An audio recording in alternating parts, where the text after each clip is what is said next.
La parole est à monsieur Dominique Potier. À vous maintenant. Merci Madame la Présidente. Monsieur le Premier ministre, je voudrais tout d'abord, à cette heure, et je voudrais dire à mon collègue En Marche qui vient de poser une question sur l'Europe et les élections européennes, les élections italiennes, que notre parti ne souhaite pas donner de conseils à personne et que les Français n'ont pas de leçons à donner aux Italiens. Je voudrais simplement qu'en cet instant, nous prenions peut-être quelques secondes pour rendre hommage à ceux d'Italie, femmes et hommes qui ont partagé leur pain, donné leur gîte, tendu la main pour sauver des vies, à tous ces enfants de Primo Levi qui ont sauvé des vies et également sauvé l'honneur de l'Europe.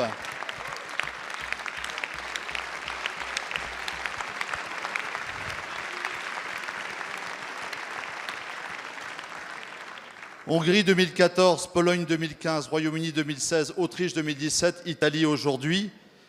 Combien d'alertes faudra-t-il? Est-ce que les Européens ont vocation à être les idiots utiles de la mondialisation?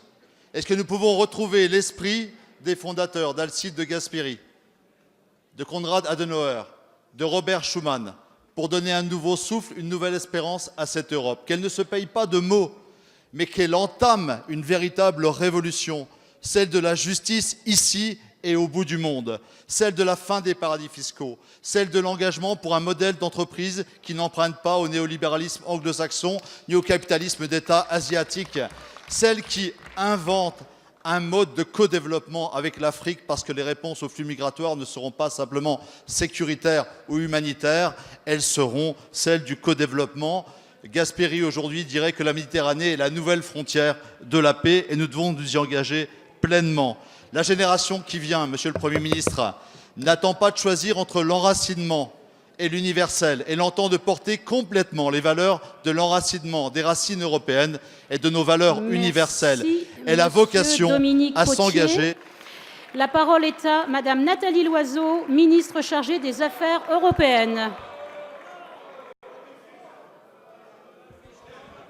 Merci Madame la Présidente, Mesdames et Messieurs les députés, Monsieur le député Potier, je partage entièrement votre diagnostic. Ce qui s'est passé en Italie dimanche dernier, ce qui se passe partout à travers le continent à l'heure actuelle, ce n'est pas une envie de moins d'Europe, ce n'est pas un rejet de l'Europe, c'est l'envie d'une Europe différente, d'une Europe qui réponde à l'idéal de ses valeurs fondatrices, d'une Europe qui sache davantage qu'à présent protéger ses citoyens. C'est une Europe qui, après le projet de ses fondateurs, celui de ramener la paix et la réconciliation sur le continent, après la réussite qu'a constituée la réunification entre l'Est et l'Ouest, doit aujourd'hui être capable de faire la démonstration qu'elle sait humaniser la mondialisation. C'est ce que le président de la République a proposé à l'ensemble des chefs d'État et de gouvernement de l'Union européenne dans le discours de la Sorbonne et en mettant en avant l'agenda d'une Europe qui protège, une Europe toujours ouverte à des avancées en matière commerciale, mais avec moins de naïveté, capable de mieux protéger ses entreprises.